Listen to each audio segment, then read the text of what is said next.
अस्सलाम वालेकुम and welcome to DNA debate news and analysis. आज हम डिबेट करेंगे जो कल हुआ उसकी एनालिसिस भी करेंगे। कल इमरान खान आए, पेशावर से आ रहे थे, काफ़ी वर्कर्स आए, बीच में काफ़ी तलखियाँ भी हुई और मैं समझता हूँ डिसएग्रीमेंट्स हुए। मैं इतना कहूँगा सब पाकिस्तानी हैं, इश्यूज़ हुए और होते हैं, ये कोई नई नहीं है। लेकिन जो सबसे अच्छी बात हुई है without going into the nitty-gritty के पीटीआई एंड द गवर्नमेंट वो एक मैं कहूँगा एक टेबल पे बैठे, वेदर बिहाइंड द सीन्स या in front of the scenes, और एक सिचुएशन डिफ्यूज़ हुई। ये बहुत अच्छी बात है for the sake of the country, for the sake of PTI and for the sake of I think the government is well.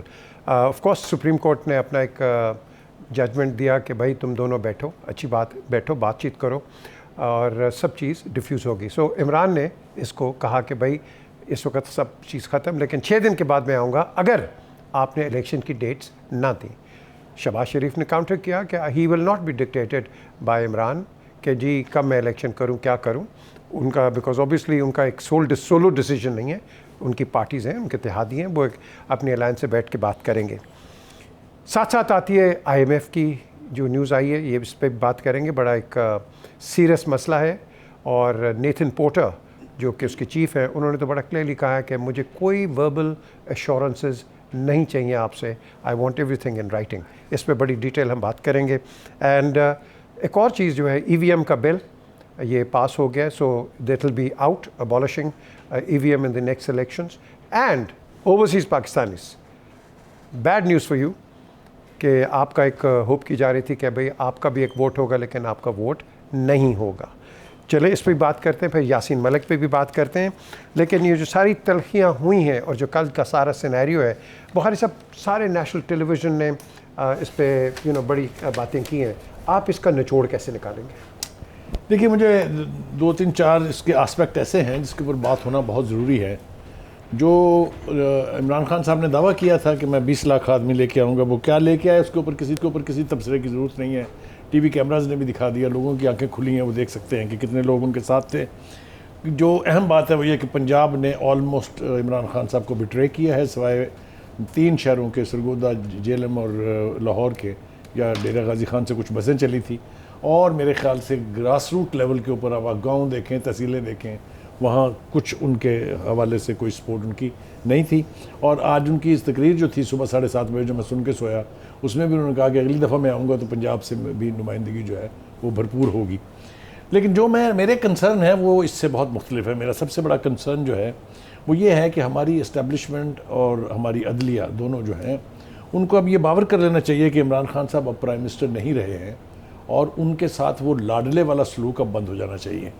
देखिए, जो पाबंदियाँ लगाई गई थी हुकूमत की तरफ से और उसके अंदर जो मुदाखलत की सुप्रीम कोर्ट ने, उसके बाद ये तय हुआ कि वो I-9 और I-10 के बीच जो पार्क है वहाँ आके जलसा करेंगे और फिर वापस चले जाएंगे। उसकी धज्जियाँ उस सुप्रीम कोर्ट के फैसले के 2 मिनट के बाद उन्होंने उड़ानी शुरू की, जब उन्होंने अटक के पुल पर कहा कि हम तो डी चौक पहुँचेंगे और सारी आवाम से कहा कि आप वहाँ पहुँचें।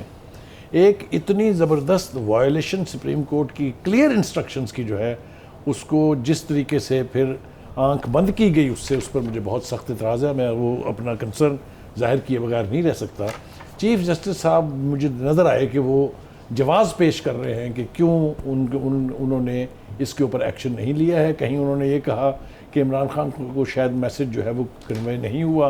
ये बिल्कुल ऐसा ही है कि जैसे मैं कहूँ कि सुप्रीम कोर्ट को शायद अब तक ये पता नहीं है कि इमरान खान साहब अब प्राइम मिनिस्टर नहीं रहे हैं।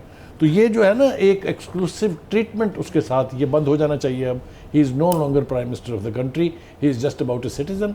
और दूसरी बात जो मेरा कंसर्न है वो ये कि लोगों के को 48 घंटे तक घरों से बाहर निकाल के सुई गैस से खाते रहे, खिलाते रहे और बिल आखिर वहाँ से भाग गए। जो दावा था कि मैं यहाँ बैठूँगा और तारीख लिए बगैर नहीं जाऊँगा, ना उनको तारीख मिली, ना असम्बलियाँ तहलील होने का कोई वादा हुआ। और प्राइम मिनिस्टर ने जो हाउस में कहा कि डिक्टेशन आप अपने घर वालों को दीजिए, कौमी असम्बली के ईवान में आप नहीं दे सकते। ये सारे मंजरनामे को अगर आप देखें तो अब उनकी क्रेडिबिलिटी जो है कि वो 20 लाख बंदा दोबारा इकट्ठा कर लेंगे, ये तो ज़ीरो हो ही गई। लेकिन मुझे इस बात पे बहुत हैरत है कि उन्होंने फिर अपना जो जाए मकाम है वो बनी गाला से तब्दील करके पेशावर कर लिया है, फिर वहाँ चले गए। गालबन वो वहाँ ज़्यादा सेफ़ महसूस करते हैं क्योंकि उनकी कॉन्स्टिट्यूंसी अब KP का ही रह गया है। क्यों जी इफ्तिखार साहब? एक तो ये कह रहे हैं मुच्छेदन के बाद भी आएंगे। मैं इस पर कोई कमेंट नहीं करूँगा। उनका मुल्क है, जब चाहें वो आएँ, जब चाहें वो किसी कंटेनर पे खड़े हो जाएं, जब चाहें वो तकरीर करें, जब चाहें वो किसी को नारा मार दें। मतलब मैंने तो ये राइट पहले भी उनका तस्लीम किया। सिर्फ ये है कि उनके जो मशीर हैं, जो खूनी इंकलाब लाना चाहते हैं, जो सिविल वॉर की बात करते हैं, वो अनरेस्ट की बात करते हैं, लोग अपने आप को जला के मर जाएंगे, जो वो बातें करते हैं, मुझे उनसे इख्तलाफ है। मैं इस मुल्क को एक दहशतगर्द गिरोह के हवाले नहीं करना चाहता, एक फाशिस्ट टेंडेंसी रखने वाले लोगों के हवाले नहीं करना चाहता। मेरा तो उनसे ही इख्तलाफ है। अदरवाइज़ वो छः दिन के बाद क्या, वो रोज़ आएँ और रोज़ जाएँ। लेकिन ये रोज़ जो हवाई जहाज़ों में जाना और हेलीकॉप्टर में जाने की आदत पड़ेगी, अच्छी आदत नहीं है। इक़्तिदार एक को परमानेंट चीज़ नहीं थी, वो तो उनको समझ आ गई। अब वो KPK के हेलीकॉप्टरों पे उड़ते फिरते हैं, तो KPK में भी कब तक इक़्तिदार उनके पास रहता है, नो वन नोस। बेहतर यही है कि कोशिश करें कि अपनी पार्टी को टूटने से बचाएं। आपने ये बड़ी जो प्यारी बात की है ना, बड़े खूबसूरत अंदाज में, कि गवर्नमेंट और PTI टेबल पे इकट्ठे हो गए। तो PTI तो टेबल पे इकट्ठी हो गई, इमरान खान टेबल पे इकट्ठा होने को तैयार नहीं है। और ये बात पार्टी के अंदर अब बहुत शदीद तौर पे महसूस की जाने लग गई है कि पार्टी का फ्यूचर क्या होगा।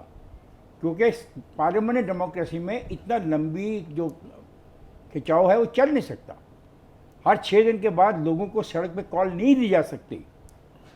लोग पॉलिटिकल वर्कर होते हैं, आपके दोस्त होते हैं, आपके साथ कमिटमेंट करते हैं, लेकिन उनको हज़ारों और काम भी करने होते हैं कि सिर्फ वो आपके कहने पे चले आएँ।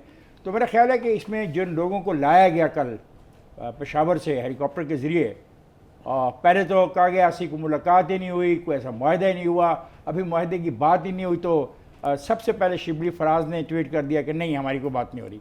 बहरहाल मैं तो पार्लियामेंट्री जमहूरियत का हामी हूँ, बात होनी चाहिए। और इसकी वजह यह है कि पार्टी को बचाने की जो अंदर से कोशिश हो रही है वो पॉजिटिव है, एंड आई विल सपोर्ट। अगर इसके साथ, बल्कि मैं तो उनसे कहूँगा कि पार्लियामेंट में आएँ। मतलब आज के मैं इस प्रोग्राम में उनसे कहूँगा कि अभी तक वो स्पीकर के पास नहीं गए, उन्होंने स्पीकर के हाथ में अपने अलग-अलग इस्तीफे नहीं दिए, तो कानूनी तौर पे वो उनको देने पड़ेंगे। यानी वेरिफिकेशन नहीं हुई अभी, नहीं हुई, तो वेरिफिकेशन नहीं हुई। और जब गिरफ्तार किया जाता है तो एक पॉइंट आप ये लेते हैं कि क्या हमारी गिरफ्तारी से पहले स्पीकर से पूछा गया। तो मैं तो कहूँगा आइए पार्लियामेंट में बैठें और अपना रोल प्ले करें। ऐसे ना करें जिस तरह आप कर रहे हैं, इस तरह रोल प्ले नहीं हो सकता पार्लियामेंट्री डेमोक्रेसी में, प्लीज़। और ये 5 दिन छोड़ें, आप जब चाहे आएँ। मेरा ख्याल है दुनिया में, आप तो हाइड पार्क को जानते हो, वो फिरते हो तो वहाँ पे हर आदमी कोई ना कोई तकरीर कर रहा होता है। हाइड पार्क जो है ना इस्लामाबाद में नहीं है, वो लंदन में है, वो F9। नहीं, हम बना सकते हैं, वो उसकी बात कर रहे हैं। सर बना सकते हैं। वहाँ पे हर आदमी इनसे पूछे, yes, कोई आदमी वोट के हक में बोल रहा होता है, कोई वोट की मुखालफत कर रहा होता है, कोई मजहब के हक में बोल रहा होता है, कोई मजहब की मुखालफत कर रहा होता है। अटॉर्नी जनरल ने कल बहुत खूबसूरत बात की जब उन्होंने कहा ना कि जिनको हमें I9 और I8 वाली जगह दे दें जहाँ मौलाना फजल रहमान का धरना हुआ था, तो उसने कहा वो तो छोटी पड़ जाएगी, क्योंकि उसमें सिर्फ 15-20 हज़ार आदमी आ रहे हैं। क्यों जी, आपका सरकासिज्म जो है मैं समझ गया उसको क्या कह रहे हैं। ठीक है, let him, he has right. देखिए, as Imran Khan, as a voter, registered voter in Pakistan politics, he has a right to speak whatever, whenever, and whenever. बिल्कुल, जो आइन और कानून उनको इजाज़त देता है, उनकी पार्टी को इजाज़त देता है। मैं समझता हूँ कि हुकूमत को वही फराख दिली दिखानी चाहिए थी, और जो पंजाब में उन्होंने किया वो नहीं करना चाहिए था। ठीक है, वो सबको पता है, बताने की ज़रूरत नहीं है। जितने के टीयर गैस फायर किए गए, जिस तरह लोगों के घरों को फैलांगा गया, जिस तरीके से आपने पुलिस का इस्तेमाल किया, वो नहीं होना चाहिए था। आपने एक ऐसा प्रेसिडेंट सेट कर दिया है जो आने वाले वक्त में हुकूमतों को इस फार्मूले पे अमल करना पड़ेगा। ये खान दूसरी बात, उधर इस्लामाबाद में जितने बंदे इकट्ठे हुए, फूलों के हार लेके खड़ी होती सड़क के, सही बात है, बिल्कुल सही बात है। अच्छा, ये कह रहे हैं, असल में ये कहना चाह रहे हैं। मैं इफ्तिखार साहब, देखिए बात सुने कि जमहूरियत या आइन या कॉन्स्टिट्यूशन जिसके आप इतनी बातें करते हैं, मैं बातें नहीं करता, I believe in it। तो फिर हुकूमत को हमने वही चीज बतानी है ना कि आप ऐसे president, I believe in it, लेकिन everybody believe in it। Subject to law होती है, सब्जेक्ट टू लॉ सबके लिए होती है, सिर्फ एक पार्टी के लिए नहीं होती। सबके लिए, आप इस तरह सबके लिए होनी चाहिए। दूसरी बात, जितनी आसानी से इमरान खान चले गए उतना यह आसान नहीं हुआ। जिस तरह सुप्रीम कोर्ट में बातचीत हुई, जिस तरीके से सुप्रीम कोर्ट ने कहा कमेटी बनाए, जिस तरीके से इमरान खान को कमिटमेंट दी गई है मेरी इतला के मुताबिक, हम इलेक्शन 6 तारीख को करा देंगे। इफ्तिखार सर, आप commitment की बात कर रहे हैं ना? डिसएग्री करें, मगर मुझे बात तो मुकम्मल कर लेने देना। 6 को नहीं, कराएंगे, आप 2 सुनी तारीख बात को है, commitment की बात कर रहे हैं। सुनाई पे बात नहीं। जो कमिटमेंट, मैंने जो कमिटमेंट सुनी है आज पार्लियामेंट में उसकी प्राइम मिनिस्टर की। चले जावेद, आप बताएं। कभी पॉलिटिकल पार्टीज ने सीधी बात की है आज तक? मुझे नहीं पता, पाकिस्तान मुझे की नहीं सियासी पता, तारीख मुझे में। नहीं पता। ठीक है, देखें जो इस वक्त पॉलिटिकल सिचुएशन है यह बिल्कुल मुस्लिम लीग नून की फेवर में नहीं है। मुस्लिम लीग नून को इस चीज़ का पता है। जिस तरह इस वक्त मुल्क में इकोनॉमिक क्राइसिस हैं, ना वो IMF से डील करना चाहते हैं, ना वो इस इकॉनमी के बारे में कोई फैसला करना चाहते हैं, ना इनकी अपनी पार्टी में इतने ग्रुप्स हैं जो कहते हैं कि अगर हमने इस सिचुएशन को और आगे चलाया तो, एक सेकंड पीजिए, अब मुझे बात मुकम्मल कर दीजिए। अगर इस सिचुएशन को बुलाया तो ये हमारे लिए खतरनाक होगी, और उसके फायदा उठाने के लिए अब जो इत्तेहादी बैठे हैं, दोस्त अहबाब बैठे हैं, तो किसी ख्वाहिश पे तो ये मुल्क नहीं चलना ना। मुल्क को किसी तरीकेकार से चलाना है, किसी सिस्टम पे चलाना है, पैसे से चलाना है। पैसे आपके पास है नहीं है, IMF के साथ आप डील करने बैठे, उधर आप कोई फैसला नहीं कर पा रहे। अगर आप फैसला नहीं कर पा रहे तो फिर आप एक ऐसा ऑप्शन अडॉप्ट करें जो इसमें मुल्क की भी भलाई है, आपकी अपनी पॉलिटिकल पार्टी की भलाई। ये वही भलाई है जिसका मियां नवाज शरीफ ने 3 दिन पहले आपसे एग्री किया। अगर पाकिस्तान मुस्लिम लीग को अपने अच्छे बुरे की समझ नहीं आ रही तो फिर इसका तो कोई इलाज नहीं हो सकता। तो खुदारा एक बात देखें कि इस पूरी एपिसोड में पिछले जो 6-8 हफ्ते से बातचीत हो रही है इलेक्शन की, इसमें मुल्क को कौम कहाँ है? हर पार्टी अपना अपना फैसला कर रही है, हर अपने अपने मुफादात का। प्राइम मिनिस्टर चाहता है वो प्राइम मिनिस्टर रहे मगर फैसले ना करें, हुकूमत चाहती है कि हम हुकूमत करें, इत्तेहादी चाहते हैं हम इत्तेहादी रहे लेकिन हम फैसले ना करें। और भाई अगर एक से आखिरी बात, अगर आपको इस चीज का पता था कि पीछे आपको ट्रैप्स बचाए गए हैं, इकोनॉमी की सिचुएशन ये है, तो फिर आप आए क्यों हुकूमत में? आखिरी बात भी होगी आपकी। बात यह है कि ऑब्जर्वेशन सारों की, उनका जी नारे, उन्होंने ये कहा, उन्होंने ये कहा, सब ने नारे लगाए हुए हैं। किसी ने पेट फाड़ने के लगाए हैं, कुछ करता है। नारों की बात ही नहीं कर रहा भाई, आप ऐसे गलत बात में करें। मैंने नारे के करीब भी नहीं गया। मैंने तो ये बात ये है, अमली बात ये कि 5 दिनों की बात ये मैं नारे वाले आपने नारे लगाए, वो तो कह रहे हैं कल जो नारे सारा दिन का कभी सुन लिया, कहाँ पे लगे नारे? कल जो जुलूस था जहाँ सारा था उसमें नारे वाले। अच्छा, उसकी बात कर रहे हैं। Very good, thank you Vijay, thank you. मैं नारा सुने नहीं, आई नो आपके वो खान ठीक है। तो मैं हेलीकॉप्टर को देखता रहा। अब वो बात ये है कि ये सब लगाते हैं, हम ये करेंगे वो करेंगे। अब आपको भी पता है नारे कहीं से भी लगें, छोड़ दें इनको। ये सिर्फ रिटॉरिक होता है, मैं ये कर दूंगा, मैं वो कर दूंगा, वो कहता है मैं खूनी हो जाएगा, वो मैं पेट फाड़ दूंगा, ये छोड़ दें।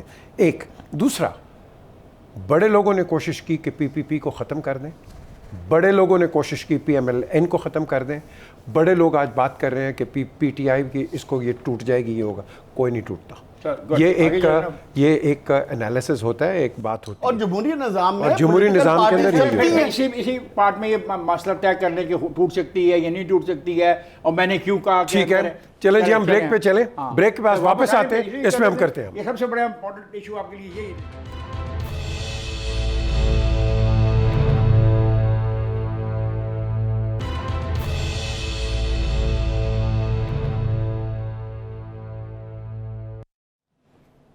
Welcome back to DNA। Break से पहले जो बात कर रहा था मैं, एक और जो बात बड़ी इंपॉर्टेंट है कि कहा जी कि शायद CJ ने कहा कि शायद उनको मेरा ऑर्डर मिला नहीं है या उनको पता नहीं चला, बेनिफिट ऑफ डाउट दिया। कल जब लोग आ रहे थे इस्लामाबाद में, उस वक़्त न्यूज़ आ रही है कि सेक्शन 144 हैज़ बीन इम्पोज्ड। वो जो लोग रोडों पे खड़े हैं, उनको क्या वही आएगी कि सेक्शन 144 इम्पोज हुआ है? Think about it. उनको वही आएगी? नो, उनको नहीं पता। लेकिन पुलिस को ऑर्डर्स हुए, police was working under orders, और उन्होंने इम्पोज किया, और फिर वो जो कोशिश आपके सामने जो जावेद ने भी एक जिक्र किया वो हुआ। लेकिन ये जो बुखारी साहब जो बात होती है कि जी ये पार्टी टूट जाएगी, वो पार्टी टूट जाएगी, हमने PPP को भी देखा है, PMLN को भी देखा है, बड़ी बड़ी बातें होती हैं। आप ठीक कह रहे हैं, लेकिन ये हमें ज़रा थोड़ा गौर करना पड़ेगा कि ये कहानी शुरू कहाँ से हुई है कि फ़लाँ पार्टी बेकार है, उसको ख़त्म हो जाना चाहिए, फ़लाँ पार्टी बेकार है, उसको ख़त्म हो जाना चाहिए। ये बहस जो है ये बहुत ज़्यादा पुरानी नहीं है, वरना पार्टियां एक दूसरे को रिकग्नाइज़ करती थी, एक दूसरे के साथ पॉलिटिक्स करती थी और मुल्क के लिए और मुल्क की बेहतरी के लिए काम करती थी। ये जो रवाज नया पड़ा है हमारी सियासत में, और ये जो नई एक वोकेबलरी हमारी सियासत में आई है ये बहुत ही तकलीफदेह है और ख़त्म होनी चाहिए जितनी जल्दी भी हो सके। लेकिन देखिए जो बात हम कर रहे थे वो फिर उसको थोड़ी सा आपने उसका तज़किरा फिर दोबारा किया। सेक्शन 144 का ऐलान बहुत पहले हो गया था, उनके जुलूस के शुरू होने से पहले बता दिया गया था कहाँ कहाँ सेक्शन 144 है।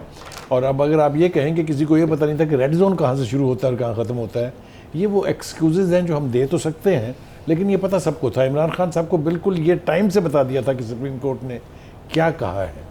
वो उनकी इंटरप्रिटेशन गलत हो सकती है या उनके मैसेज में अल्फाज का चुनाव गलत हो सकता है, लेकिन सुप्रीम कोर्ट का ऑर्डर बिल्कुल क्लियर था जिसकी वायलेशन हुई। अब सुप्रीम कोर्ट जिन्होंने कहा है कि हम एक ऐसा फैसला करेंगे कि आने वाले दिनों में भी वो कारामद होगा, उसमें वो क्या कहते हैं वो हम देखेंगे और हमें इंतज़ार करना चाहिए उसका। लेकिन जो कुछ भी कल हुआ, क्या इमरान खान साहब कुछ हासिल करके गए उससे? The answer is no, because दो चीज़ों का मुतालबा था उनका कि मैं उठूँगा नहीं जब तक इलेक्शन की डेट नहीं मिलेगी, मैं उठूँगा नहीं जब तक असम्बली तहलील करने की डेट नहीं मिलेगी। उसके ऊपर रिएक्ट करते हुए जो कुछ प्राइम मिनिस्टर ने कहा, मैं पहले सेगमेंट में उसका तज़किरा कर चुका हूँ। जो लफ्ज़ उन्होंने एग्जैक्टली इस्तेमाल किए वो ये कि डिक्टेशन आप अपने घर में दें, पाकिस्तान की नेशनल असम्बली जो है उसके ईवान में आपकी डिक्टेशन नहीं चलेगी। और साथ साथ उन्होंने ये कहा कि ये जो हुकूमत है ये अपनी मुद्दत पूरी करेगी, 1 साल 2 माह साथ उन्होंने आइडेंटिफाई कर दिया है। अब क्वेश्चन ये है कैन दे डू इट और कांट दे डू इट। दो चीज़ें फैसला करेंगी, एक तो ये कि हुकूमत किस तरीके से अपने आप को कंडक्ट करती है, किस तरीके से वो लेजिस्लेशन करती है, और दूसरा ये कि जो हमारे अदारे हैं आईनी वो किस तरह से बिहेव करते हैं। अगर वो पार्टीजन का रोल अदा नहीं करेंगे तो ये असम्बली भी चलेगी, ये हुकूमत भी चलेगी। अगर लाडलेपन वाला जो एलिगेशन है, जो खालिस्तान एलिगेशन है, उसको अनडू करना पड़ेगा हमारे आईनी इदारों को कि इमरान खान के साथ कोई स्पेशल एक्सक्लूसिव ट्रीटमेंट होता है, तो हम तवक्को करते हैं कि things will come back to the normal. क्यों जीत कहा? आई एग्री विद इट कि ये मामला इतना आसान नहीं है जितना समझा जा रहा है। और जो जिस पे आपको बहुत इतराज़ हुआ मेरे रवैये पे और मेरी ऑब्जर्वेशन पे पार्टी के बारे में, मैं दोबारा ये कहता हूँ कि कल जो भी दबाव था और जो भी कल फैसला हुआ, ये इमरान उसमें शामिल नहीं है। इमरान को पसंद नहीं आया ये मामला, बिल्कुल पसंद नहीं आया। इमरान साहब तो बाकायदा हेलीकॉप्टर पे आए। अब टाइम में, अगर टाइम लाइन में चीज़ों को देखा जाए फिर आपको बात समझ आएगी। कितने बजे वो हेलीकॉप्टर में आए, कितने बजे वो ट्रक पे बैठे, ये जो सुप्रीम कोर्ट के अंदर पिटीशन कब शुरू हुई, पहले बाबर वन नहीं पेश हुए, फिर बाबर वन कब पेश हुए, पहला part of the petition discussion कब हुई, फिर ब्रेक सुप्रीम कोर्ट ने कब ली, फिर तीसरी ब्रेक कब ली, और चौथी ब्रेक पे क्या फ़ैसला हुआ, और फिर अपना उन्होंने मार्च आगे शुरू किया। और हारो ब्रिज के ऊपर 2 लड़के भी बेचारे गिर के दरिया सिंध में बेचारे फौत हो गए। बात यह है, पार्टी को बचाने की कोशिश करना हर पॉलिटिकल फिगर का फ़र्ज़ होता है।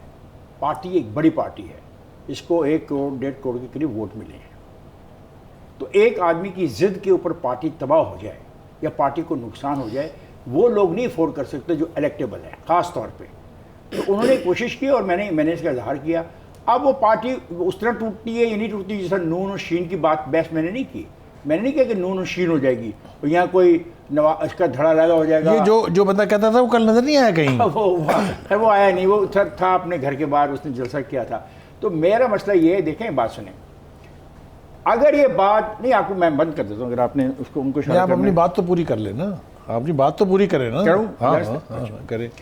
बात यह है कि पार्लियामेंट के अंदर जब ये ऑफर की गई थी लीडर ऑफ द अपोजिशन से कि आइए बैठिए, हम बैठ के आपके साथ मिसा के मशरत पे बात करना चाहते हैं, ही रिफ्यूज्ड। ये सब कुछ तो रिकॉर्ड की बातें हैं। अब जो दूसरे गए हैं हेलीकॉप्टर में बैठ के, उन्होंने तो वो बात मान ली है ना कि हाँ डायलॉग होना चाहिए, और पार्लियामेंटी जमहूरियत में डायलॉग के बगैर। खान साहब, आपने शरारत से बाज आना है कि नहीं? क्या मैं नहीं आप असल में कहना ये चाह रहे हैं कि वो मुज़ाकरात पर इसलिए मजबूर हुए कि वो 20 लाख का मजमा तय नहीं हुआ था, ना हमें बेवकूफ़ बनाए ना हमारे साथ बैठ के। कोई बात नहीं, ऐसी कोई बात हो गया, नहीं। 20 तक हो गए थे, इसने गिने। पहली बात है, चाहे 10,000 थे या 30,000 थे या 40,000 लोग थे, मैं उन नंबर्स पर नहीं जाना चाहता। पहली बात नहीं, ये जाना है, चाहिए भी नहीं आपको डिसएग्री नंबर पे। करूंगा कि जो लोग मुज़ाकरात में बैठे थे उनको इमरान खान की कंसेंट नहीं थी। ये हो ही नहीं सकते, ये पॉसिबल ही नहीं ठीक है। पाकिस्तान की पॉलिटिकल सिस्टम में इसकी गुंजाइश और नहीं खास है। तौर से ये PTI में। ऐसे ही है कि जैसे इधर शहबाज शरीफ मियां नवाज शरीफ की मर्जी के बगैर फैसले करना, जो कि हो ही नहीं रहा। तो ऐसा पाकिस्तान की जमहूरियत में मुमकिन ही नहीं है। अच्छी बात है, डायलॉग होने चाहिए, क्योंकि इस वक्त मुल्क के जो मुआशी मसाइल हैं, इस वक्त मुल्क के अंदर जो शिद्दत, पॉलिटिकल शिद्दत आई हुई है, उसको ख़त्म होना चाहिए। अवाम की बात होनी चाहिए, पाकिस्तान की बात होनी चाहिए, चाहे वो इलेक्शन करवाने से हो, चाहे वो पार्लियामेंट के कंटिन्यू करने से। मैं ये समझता हूँ कि इस वक्त जो क्यास है, इकोनॉमिक क्यास है, पॉलिटिकल क्यास नहीं है, इकोनॉमिक क्यास है। अगर इकोनॉमिक क्यास से आप निकल पाते हैं, निकलने का आपके पास बेहतर सोल्यूशन है हुकूमत के पास, तो चलना चाहिए। लेकिन हुकूमत को यह भी तो समझना चाहिए ना कि अगर वो आगे जाते हैं, अगर महंगाई होती है, नए टैक्सेस लगते हैं, तो उसका फायदा किसको होगा? ये वो डिस्कशन है जो पीएमएलएन में हो रही है। ये वो डिस्कशन है जिसकी वजह से पीएमएलएन की लीडरशिप घबराहट में है। ये उनको इस चीज का अंदाजा है कि जितना हम इस हुकूमत में आगे जाएंगे उतनी परेशानी है, और अगर हम स्टेटस को में रहते हैं तो वो भी किसी को नहीं पता। ये मुल्क देखें, बुखारी साहब ने बड़ी अच्छी बात की कि जो अदारे हैं उनको भी अपने अपनी लिमिट में रहना चाहिए। उन्होंने बात की है, ठीक है, लेकिन एक बात है कि जब आप इकोनॉमिक फैसले नहीं करेंगे तो पाकिस्तान से मोहब्बत करने वाले लोग, एक सेकंड ना, जब आप पाकिस्तान में रहने वालों लोगों के कंसर्न तो होंगे ना, तो आपको उन कंसर्न को एड्रेस तो करना। ये हम करेंगे अगले कंसर्न, अगले सेगमेंट। इन्होंने बड़ी अच्छी बात की इफ्तिखार साहब ने कि वो कब आए हेलीकॉप्टर पे, किस वक्त आए, लोग थे कि नहीं। ये जो ऑपरेंडा है, मॉडस ऑपरेंडा, ये सब करते हैं, सारों ने किया है।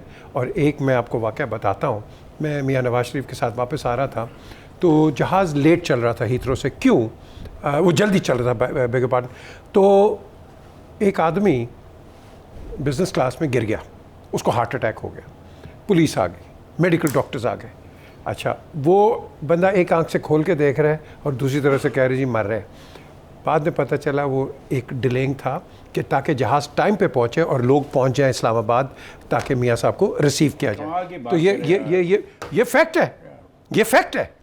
Why deny it? I was there. नहीं, आपकी बात ठीक है। ये हर पार्टी करती है, हर पार्टी करती है, हर पार्टी करती है। कमाल की बात की मैंने, लफ्ज़ कमाल इस्तेमाल की मैंने, ये हाँ कमाल है, ठीक है। मैंने ये नहीं कहा कि आप झूठ बोल रहे हैं। नहीं, एक सेकंड, 2008 और 13 के दरमियान सर ये एक सेकंड ना, पीएमएलएन की हुकूमत थी, तो उस वक्त क्या हो रहा था? सर ये हर पार्टी करती है, पीपीपी सब करते हैं, छोड़ दें आप। मैंने नहीं कहा, मैंने ये कहा ये कमाल है। Plan, it was organized, it was known to Imran Khan what is going to happen, it was known to the Chief Justice of Pakistan what is going to happen. And everybody knows it when their neck is on the news.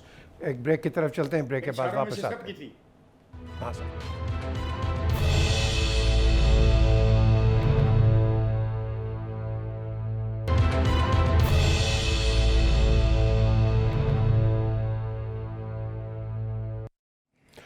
Welcome back to DNA. इस segment पे हमने बात करनी है, ये तो political होता रहता है, वो ठीक है, वो गलत है, दिस कंटिन्यूस। अब बात आनी है, एक तो 17 जुलाई को वो जो डी सीटर्स हैं उनके इलेक्शंस होंगे, लेकिन ये जो ईवीएम है ये बिल अबॉलिश हो गया है, और ओवरसीज़ पाकिस्तानीज़ में भी इस सेक्शन में बात करेंगे। बुखारी साहब जी, मैं इसमें दो बातें अर्ज़ करना चाहता हूँ। एक तो ये कि ये जिस तरीके से लॉ पास हुआ था, अगर आप रिकॉल कर सके मेरे साथ मिलके, जिस तरीके से वो एक दिन के अंदर कोई 62-63 बिल जो है वो पास हुए थे, ये उसका हिस्सा था। इसके ऊपर ना कोई डिबेट हुई थी, ना इसके ऊपर डिबेट के बगैर इसको लॉ का हिस्सा नहीं बनना चाहिए था। ये कानून कहता है, ये प्रोसीजर कहता है, लेकिन बहरहाल ये बन गया। तो अब उन्होंने इसको अंडू कर दिया है। एक तो इसके अंदर से AVM electronic voting machine minus हो गई है, और दूसरा जो राइट ऑफ वोट दिया था टू ओवरसीज़ पाकिस्तानी, वो ख़त्म हो गया है। इसके साथ साथ जो दूसरा बिल जमा हुआ है नैब के बारे में, उसमें मैं समझता हूँ कि अलार्मिंग चेंजेस हैं। एक उसमें रिमांड जो है वो 90 दिन से 14 दिन कर दिया गया है। जो मुद्दत है चेयरमैन नैब की, वो 3 साल कर दी गई है। और जो सबसे इम्पोर्टेंट बात वो ये है कि पहले आप प्रूफ इकट्ठे करेंगे, फिर आप बंदे को पकड़ेंगे। ये नहीं कि किसी की इंक्वायरी की एक दरख्वास्त आई है कहीं से और आपने बंदा उठा लिया। तो मैं समझता हूँ अगर कानून को रिफ़ाइन कर लिया जाए, अगर कानून के अंदर से लुकूनाज ख़त्म कर दिए जाएँ, तो मेरे ख्याल से कोई ख़राबी नहीं है इसके अंदर। तो ये मैं समझता हूँ कि ये वैसे खदशा था इमरान खान साहब को कि ये पहले नैब को ख़त्म करेंगे, नैब को उन्होंने ख़त्म नहीं किया, कानून अमेंड कर दिया है। दूसरा, उनको ये पता था कि ये इलेक्टोरल रिफॉर्म्स की जो बात है, ये चूँकि इलेक्शन कमीशन ने नहीं मानी है, और दूसरा जो IMM आलम ने कहा और राजा रियाज ने आज कहा कि सारे पाकिस्तान के अंदर हर जगह इंटरनेट नहीं है। गाँव और ऐसे रिमोट एरियाज़ हैं जहाँ इंटरनेट नहीं है, वहाँ मशीन कैसे चलेगी? और अगर आपने वहाँ मैनुअल कराना है तो फिर सारा मैनुअल ही रखें। तो ये दो चीज़ें अच्छी हुई हैं। मैं समझता हूँ लेजिस्लेशन जो है, जिस भी पार्लियामेंट में लेजिस्लेशन होगी वही अवाम की तवक्कात पर पूरी उतरेगी। So I am very happy with. अच्छा बुखारी अपना इफ्तिखार साहब, एक चीज़ आप सब पे बोलें। एक जो मेरा पॉइंट है कि आप इसे एग्री करेंगे, इन्होंने जो बात की, ये जो ड्रैकोनियन लॉ है कि इफ्तिखार साहब घर पे इनको पकड़ के बंद कर दो, ये अच्छा किया कि नहीं उन्होंने? आई थिंक ये अच्छा किया और ये करना चाहिए था इमरान खान को। ईमानदारी की बात है, मतलब 4.25 साल वो रहे और वो पढ़ लिखा दावा करते हैं, उनको करने। ये बात आई है ज़रा EVM की तरफ। देखें जी, EVM के बारे में 2 फैसले ऐसे हैं जो हम आपसे शेयर करना चाहते हैं। पहले तो है कि जो सेक्शन 94 और सेक्शन 103 इसमें तरमीम की, बाकी तमाम जो डिबेट हुई थी वैसे का वैसा रहा, उसमें कोई तब्दीली नहीं की गई। अब इन्होंने कहा है कि आप इलेक्शन जो है ज़िमनी इंतखाबात जो करा रहे हैं, इसमें आप EVM को इस्तेमाल करें ताकि हमें पता लगे पायलट प्रोजेक्ट के नताइज क्या निकले। एज एक्सपेरिमेंट उन्हें क्या करें ताकि इस तरह की वोटिंग की तकनीकी अफादियत, राजदारी, सिक्योरिटी और माली इम्कानात का पता लगा सके। 4 पॉइंट की वजह से उन्होंने कहा कि इस पर किया जाए। फिर उन्होंने कहा सेक्शन 103 में तरमीम की है। उन्होंने कहा ज़िमनी इंतखाबात में, यानी कि ये बात थोड़ी सी आगे भी बढ़ी है कि ज़िमनी इंतखाबात में EVM और बायोमेट्रिक तस्दीक के निज़ाम के इस्तेमाल के लिए पायलट प्रोजेक्ट किया जाए। That is the positive thing, ताकि पता लगे अच्छा है बुरा। लेकिन जिन दोस्तों ने, एक दोस्त है हमारा, वो इंग्लैंड में रहते हैं, और उन्होंने कहा कि इलेक्शन एक्ट तरमीमी बिल 2017 समुंदर पाकिस्तानियों के लिए इंतखाबी हकूक़ पर शब खून मारा गया है। और बड़े मज़े की बात है, जिस मुल्क में ये तशरीफ़ रखते हैं और रहते हैं वहाँ पे ये EVM है ही नहीं सिरे से। I am talking and I am referring to the place where PJ also lives. नहीं, मगर वो आपके दोस्त मोहन सलाई साहब ने भी तो कुछ फरमाया ना, वो आपने तज़किरा ईमानदारी है, उन्हीं की मैं बात कर रहा हूँ सर। ये पड़ी है आपके पास साइड पे। अरे नहीं, हाँ, सॉरी। अब बड़े मज़े की बात है कि ये उस मुल्क में रहते हैं। Many countries of the world including England, France, Germany, the Netherland and the United State have banned the use of EVMs। Okay, India में एक कोशिश की गई, लेकिन इंडिया में कैसे की गई? It took 20 years। It took 20 years। तो बात ये है कि अच्छा, फिर दूसरी बात है, एक फ़र्क क्यों रखा जाए? मतलब आप मेरे दोस्त, मैं आप तो मुखातब हूँ, ज़रा तवज्जो फरमाएंगे आप? जी। I am talking to you sir. नहीं, मैं आपके कह रहा हूँ क्योंकि वहाँ आपने जो बात की है ना, जो बरतानिया में और जिन मुल्कों में वहाँ पोस्टल वोटिंग होती है, वो चीज़ है ना। देखो, we are talking about EVM और postal voting. Sir very suits, India में भी है। पोस्टल वोटिंग हमारे यहाँ भी है। नहीं, हमारे में है। वी आर टॉकिंग हमारे। We are talking about EVM। ऐसा ना करें ना, यू आर इतना पढ़ा लिखा नहीं, पढ़े लिखे वही you are, I am not. तो मैं क्या, आपने मेरी बात ही भुला दी। मैं क्या बात करना चाह रहा हूँ? बड़ी शायद आपके दोस्त मोहन सलाई ने अरे मोहन सलाई ने जो देखो, वो बाद में करें सर, मोहन सलाई ने एक बड़ी बात की है। मोहन सलाई का शरीफ माफिया अरबों डॉलर्स भेजने वाले लाखों पाकिस्तानियों को इंतखाबी अमल से बेदखल कर दिया। I like you, Munas. You are one of the young person coming into the politics of Pakistan, along with Bilawal, Mariam, and others. Brilliant भी ऐड कर रहे हैं। Please remember one thing, पैसा आता रहेगा, डॉलर्स आते रहेंगे, और ये जो तासर दिया गया था ना कि PTI की गवर्नमेंट में ज़्यादा डॉलर आ रहे हैं, वो तासर भी पिट गया पिछले महीने। डॉलर लोगों ने भेजे और पिछले महीने के मुकाबले में ज़्यादा भेजे। सो यू आर राइट, ये एक कोशिश थी, नहीं हमारे लिए काबिल कबूल, इसलिए कि हम इतना ज़्यादा पैसा नहीं खर्च सकते, इतनी मशीनें नहीं लगा सकते, इतनी हमारे पास ट्रेनिंग नहीं है, लेकिन वादा किया गया कि ज़िमनी इंतखाबात में करवाऊंगा। चलें जी, एक पॉइंट है, आई हैव टू इनका बिल्कुल आंसर इट। अभी तो मैंने पूरी, I agree with Mohan sir, आप बताएं। मैंने तो अभी ये नहीं कहा कि कहाँ बेल्जियम, एस्टोनिया, जॉर्डन में। हाँ जी, we don't have much time. देखिए, EVM का ऑब्जेक्टिव क्या है? इलेक्शन की शफाफियत। इलेक्शन की शफाफियत के लिए कोई भी रिफॉर्म्स की जाती हैं उसको कबूल करना चाहिए। दूसरी इम्पॉर्टेंट चीज़ है कि रिफॉर्म्स वो हैं जो तमाम पॉलिटिकल पार्टीज़ को कबूल हों। इलेक्शन तमाम पॉलिटिकल पार्टीज़ के लिए होता है, ना किसी एक पॉलिटिकल पार्टी के लिए।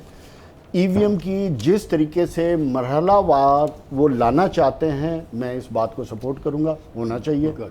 क्यों? अब आप पीटीआई नहीं सपोर्ट करेंगे नहीं, पीटीआई करे ना करे, जो बात ठीक है वो करनी आपकी चाहिए बात ना। भी मरहला पहले मेरी वाद बात को अगर समझे इसको आप। 2028 क्या 2032 तक भी नहीं, ये बड़े चीज सही हो है, जाती प्रोसेस है, जैसे तो इंडिया होनी में- चाहिए ना। इंडिया में प्रोसेस भी और हुआ ना। उसमें जो चीज मैं ऐड करना चाहता हूँ कि आपके EVM इलेक्शन बाहर के इलेक्शन होते हैं, बाहर के इलेक्शन होते हैं, उसके चलें जी। ठहर जाना, मुझे आप पूरा टाइम दें, ये क्या मतलब सर है? वो जो ब्रेक मुझे कहेगा नहीं कि I have ब्रेक to है go. तो फिर आप बुलवा लें, मेरे से क्या बात करवा रहे हैं आप? फिर मैं नहीं बात करता हूँ, आप करते जाएं। एक ब्रेक की तरफ चलते हैं, ब्रेक के बाद वापस आते हैं and will continue with the show.